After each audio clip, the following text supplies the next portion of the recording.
സിറിയയിലെ ആയുധ സംഭരണ കേന്ദ്രങ്ങൾക്ക് നേരെ ആക്രമണം തുടർന്ന് ഇസ്രായേൽ. ആയുധങ്ങൾ വിമതരുടെ പക്കൽ എത്തിക്കാനുള്ള മുൻകരുതൽ എന്നാണ് ഇസ്രായേലിന്റെ വിശദീകരണം. എന്നാൽ അവസരം മുതലെടുത്ത് ആധിപത്യം ഉറപ്പിക്കാനാണ് ഇസ്രായേൽ ശ്രമം എന്ന് അറബ് ലീഗ് വിമർശിച്ചു. സിറിയയിലെ ആയുധ കേന്ദ്രങ്ങൾക്കും യുദ്ധക്കപ്പലുകൾക്കും നേരെ 3 ദിവസത്തിനിടെ 480 ആക്രമണങ്ങളാണ് ഇസ്രായേൽ നടത്തിയത്. പ്രധാനപ്പെട്ട ആക്രമണങ്ങളുടെ വീഡിയോ ദൃശ്യങ്ങളും ഇസ്രായേൽ ഡിഫൻസ് ഫോഴ്സ് പുറത്തുവിട്ടു.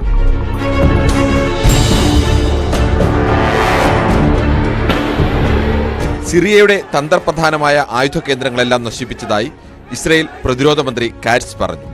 ഹമാസിനും ഹിസ്ബുള്ളയ്ക്കുമെതിരായി ഇസ്രായേൽ നടത്തുന്ന നിരന്തര പോരാട്ടത്തിന് ഫലമുണ്ടായെന്നും മിഡിൽ ഈസ്റ്റിന്റെ മുഖം മാറ്റുമെന്ന തന്റെ വാഗ്ദാനം പാലിക്കുമെന്നും ഇസ്രായേൽ പ്രധാനമന്ത്രി ബെഞ്ചമിൻ നെതന്യാഹു പറഞ്ഞു. אין לנו כוונה להתערב בענייני הפנימיים של סוריה, אבל בפירוש יש לנו כוונה לעשות מה שצריך לדאוג לביטחוננו. במסגרת הזאת, אני השארתי לחיל האוויר להפציץ יכולות צבאיות אסטרטגיות שהשאיר צבא סוריה, כדי שאלה לא ייפלו בידי הג'יהאדיסטים.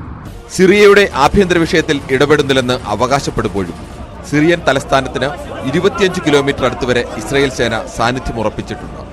ഇസ്രായേൽ നടപടിക്കെതിരെ കടുത്ത വിമർശനവുമായി അറബ് രാഷ്ട്രങ്ങളുടെ കൂട്ടായ്മയായ അറബ് ലീഗ് രംഗത്ത് വന്നു. അവസരം മുതലെടുത്ത് കൂടുതൽ സിറിയൻ പ്രദേശങ്ങൾ കൈവശപ്പെടുത്താനുള്ള നീക്കമാണ് ഇസ്രായേലിന്റെതെന്നും അറബ് ലീഗ് പ്രതികരിച്ചു. International desk, news 18.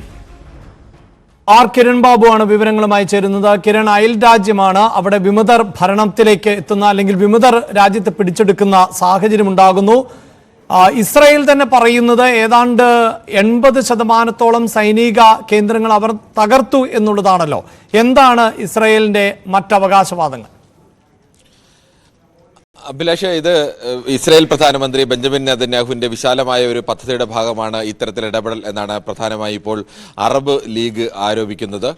കാരണം തൊട്ടടുത്ത രാജ്യം തന്നെയാണ്. സ്വാഭാവികമായും ഇസ്രായേൽ നേരത്തെ തന്നെ ഇവിടെ ഇടപെടലും ഈ സിറിയയുടെ ചില ഭാഗങ്ങളുടെ നിയന്ത്രണമൊക്കെ ഇസ്രായേലിന്റെ സേനയ്ക്ക് നേരത്തെ തന്നെ ഉള്ളതുമാണ്.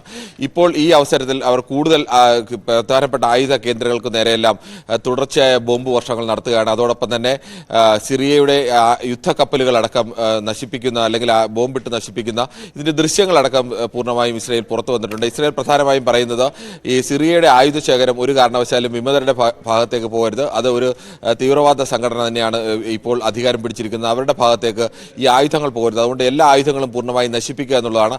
അത് 80%-ലേറെ ആയുധങ്ങളും നശിപ്പിക്കാൻ കഴിഞ്ഞിട്ടുണ്ട് എന്നാണ് ഇസ്രായേൽ തന്നെ അവകാശപ്പെടുന്നത്.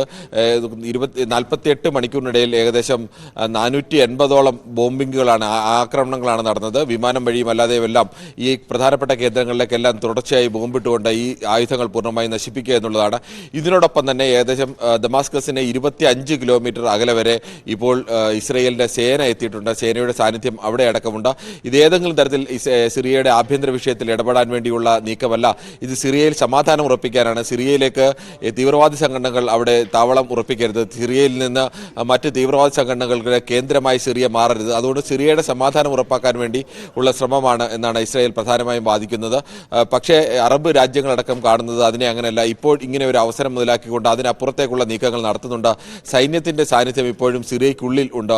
ആ തരത്തിൽ സൈന്യത്തിന്റെ സാന്നിധ്യം അടക്കം അവിടെ നിലനിർത്തിയിരിക്കുന്നതും അല്ലെങ്കിൽ കൂടുതൽ സിറിയയുടെ ഉള്ളിലേക്ക് ഇസ്രായേലിന്റെ സൈന്യം കടന്നു കയറുന്നതും കൂടുതൽ കേന്ദ്രങ്ങളിലേക്കുള്ള ഇസ്രായേലിന്റെ നിയന്ത്രണത്തിലേക്ക് കൊണ്ടുവരിക അല്ലെങ്കിൽ അവരുടെ അധീശത്വം ഉറപ്പിക്കുക എന്നുള്ള ലക്ഷ്യത്തിലാണ്. ഇത് അവസരം മുതലാക്കിയുള്ള ശ്രമമാണ്, നെതന്യാഹുവിന്റെ ശ്രമമായിട്ടാണ് കാണുന്നത്.